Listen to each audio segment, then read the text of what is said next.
Hey there, welcome back to Pints with Pals. I'm your host, Jason, and joined today by Mike and Jeremy. Hey guys. Hey guys, how's it going on? Not much. Today we're drinking another Rogue. We've had a few of these in the past. This one is Batsquatch, which unfortunately is coming out a little bit after Halloween, but kind of fitting for that. Very cool. I love their artwork on their Oh yeah, they do a great job. Yeah, their stuff makes me really, really want to try it, and then I'm not happy with. You know what it reminds me of? Like the video games from like the 80s when we were kids, like the box art looked so cool and it was just a cube. Went across like, hey, look nothing like that guy. This is a hazy IPA. Coming in at a whopping, now I gotta find it on the can, I just had it. What's the ABV on this, guys? 6.8 or something? 6.7. 6.7. Yeah, because somebody didn't put it in the notes like he was supposed to.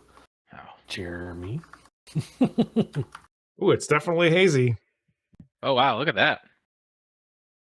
An IBU of looks like Bud Light to 54. me. Oh shit. Oh. 54, yeah. if I put Bud Light on the thing, do you think they'll sponsor us?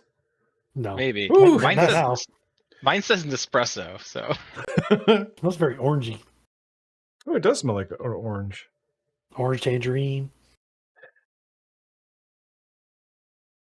And it's got a little bit of grapefruit at the end. Pretty good. What'd you say, Jeremy? Was that's actually pretty good. Hmm. I like that. Was this barrel aged? Nope. Not that I know of. It has hints of like bourbon in it. So they have like the star thing we've showed you guys before, or shown you guys before, where it's kind of like pointing into like it's solid tropical and then citrus, pine, bitter, and malt. So it's further from the bitter, which I think is the IPA side of things that I don't care for. I do like that they do that. Yeah. I think that's a fun, easy way of right. Well, also I feel like when you go to these beer stores, you ask them to describe it. Like some people can't. Like, it's an IPA. I'm like, okay, if you would have said this 15 years ago, sure, I understand it'd be piney, grapefruit, right, dank, whatever. Okay, I get it. But now that we have like New England IPAs, we got milkshake IPAs. Like, here's what Jason's opinion is once he tastes it. He said, I get a lot of orange, a lot of tangerine. A great mouthfeel, nice creamy mouthfeel. Yeah, well, that's like I want to say like a sherbet, like an orange sherbet. Mm-hmm. Yeah, good. I actually don't hate it. Yeah, it's definitely not like a IPA hitching the back of the throat. This doesn't do that at all. No. It's quite good. It's got very citrusy and yeah. Does it say when this was brewed, or is this all screwed up? Oh, I think this might be this is canned to something about 23 9 months ago. 23. I had 24. I don't know. It's like they purposely it's February 20. February 23rd, 2024. Yeah. Yeah. So mine looks like 2023. 9 months old. Anywho, I was wondering if it ages out some of the flavors, because I kind of it tastes like an aged or a barrel aged beer almost to me. I had a problem where I was collecting New England IPAs, which they're not supposed to age them, and unfortunately, because I just kept buying them, I wasn't drinking them fast enough. Mm-hmm. I didn't find that the taste. I mean, it kind of mellowed out a little bit, but I didn't mind drinking them. They didn't go bad or anything. A few of them did, but I think it mellowed it out. So maybe that's what you're getting, Mike. But I think based on their little star, I don't think it's not bitter and it's not piney. 54, right? That's 54 IBU, yeah. But if it's an IBU with a more citrus versus, well, I guess technically grapefruit's a citrus, but I feel like the bitterness from like grapefruit pith is like what I taste typically in an IPA, and I don't taste that in this one. That's good. I enjoy it. Had you ever had it before? No, never. I don't even think we get this one down here. Now we do have some rogues, but I've never seen this one. Yeah, I've we never bought seen this that. before. We bought this when we were in Tennessee. I think we were. Oh, like, that's right. at Yeah, that. yeah. That beer pyramid, not beer pyramid. That's what we made. Beer something. A beer pyramid is what we need. Beer Oh. emporium. Oh, look at this. We got someone jumping into the Love. podcast. Awesome. Special guest. Hello. Hello. Hey. And we're back. Sorry about that. We had some Nice. No testicle worries. difficulties. There were his testicles that caused us difficulties. His. Yeah, mine. Well, But there is a really interesting story about this whole Batsquatch thing right here. And it starts out like, for years, rumors have circled the deep woods of Mount Helens, or St. Helens, I messed that up already, lives the fabled Batsquatch. While there are many tales of the Batsquatch, they're all a little bit hazy on the details, which makes it such a juicy mystery. So what better way to honor this elusive legend than with a hazy IPA? Perfect for camping and potentially making a new friend. This juicy, cloudy IPA features intense tropical flavors and aromas. I agree with that. moo hoo ha ha. They Yeah, have no, that I on the think it's- can too, did a a little great bit, but it's job. not quite the same. They also have on the can. They have SRM12. So that's Which is like the color. color That's rating, color. right? Mhm. But Yep. so like we were talking earlier at the start about how maybe this is aged a little bit. But if you look up SRM12, it's like an amber, almost like a red. This does not look like that to me. It looks more like a 6 or a 7. But granted, I'm looking at a computer monitor. Oh, so that's actually why you were knows. doing the whole like. Yeah. One eye thing. I was trying to figure out what was happening. Yeah, that is interesting. Yeah, I don't. So I don't. I'm surprised they gave it a 12. Maybe it's changed in the past 6 months.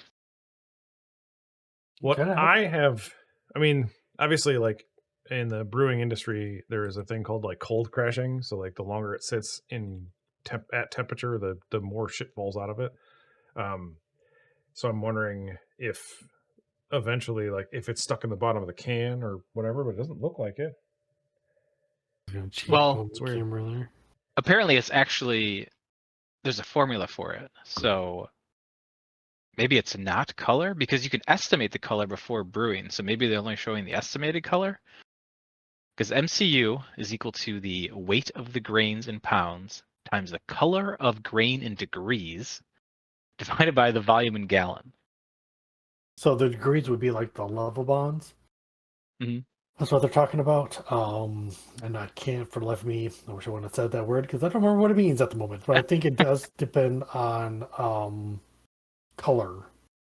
Or so like you can roast say like a pale malt. You can roast it at 350 degrees for like 10 minutes, and you may get like a level of bond of like 60. So it's like a little bit of like a tan color. Then so the more you bake it, the darker it's going to get, the higher the level of bonds will be. Because I've seen like chocolate malt or whatever, it's like 450 to 600. So that's really really high. But yeah, It makes sense. Yeah. It's interesting, yeah. There's lots of, as we've been doing this, every can has like something different. Like, oh, what the heck is this that they're putting on their can randomly? So according to the Beer Maverick, the 6 between 12 is a deep gold color for Indian Pale Ales and American Pale Ales. So I mean, I guess it would fall in that range. I feel like it's a little bit darker than like a. Well, the next stage would golden? be 8 to 16, which would be Pale Amber, which I don't feel like. Yeah. It could just be the lighting in this room, and Could be. I'm looking at a monitor, and who knows what the color. Wish I had more of this though, for sure. So that. So I guess that brings us to what should we rate these? Ooh, that's a very good question. You know, as I was started it, I was like, I was thinking pretty high, but as I keep drinking it, I don't. Well, you guys go first. Jeremy, what do you think? I'm gonna give it a 3.845. I think I'm gonna give it a 3.4. I like it, but it's not my favorite. It's one of my favorite IPAs, but I like, so my rating is like a grain of, like, that's a high rating for an IPA, I guess, for me. Yeah, Well, okay. I agree. So what's Jason's? I'm gonna go with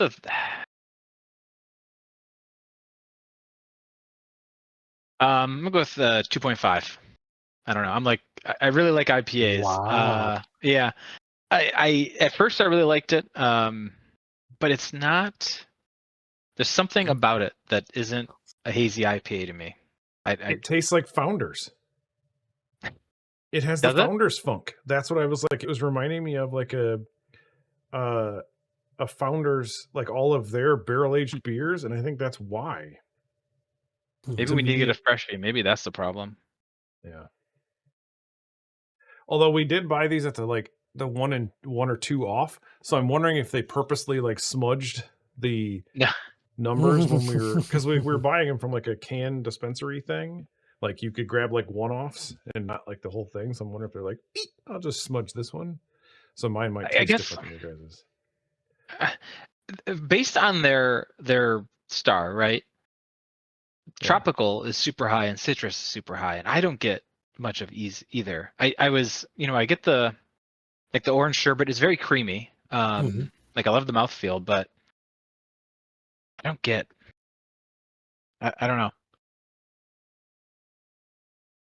So what's the one that Mike likes? The bear hug. Oh yeah. Oh yeah. Tropical bear hug. Yeah, the tropical beer hug. Beer hug. No, it was the Juice Force. Juice Force is the New Belgium's Juice Force is. Yeah, the Juice Force. That one's very tropical. Very tropical. So like, how would you compare those two to these two together? Are you asking me?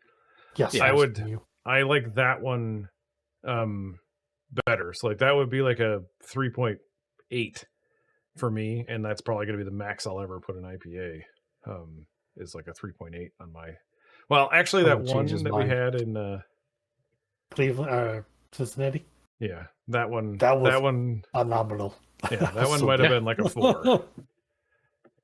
Where was this? It's called Taft's House. Yeah, Taft. It's an old church turned into a brewery, which seems to be a common thing from what I've been reading about Cincinnati. That's a lot. A lot of places did that. There's one in like Saline by my old apartment. There's one in Pittsburgh too. So how would you compare it, Jason, to the Juice Force? I mean, Juice Force is. I mean, it's like it punches you in the face, like the mango, and just the citrus. Like this does not. Like you're looking at this thing and it's like way up there. Like it should. I don't get that at all. Yeah, I think my problem is stronger on the nose it is in the flavor. Yeah.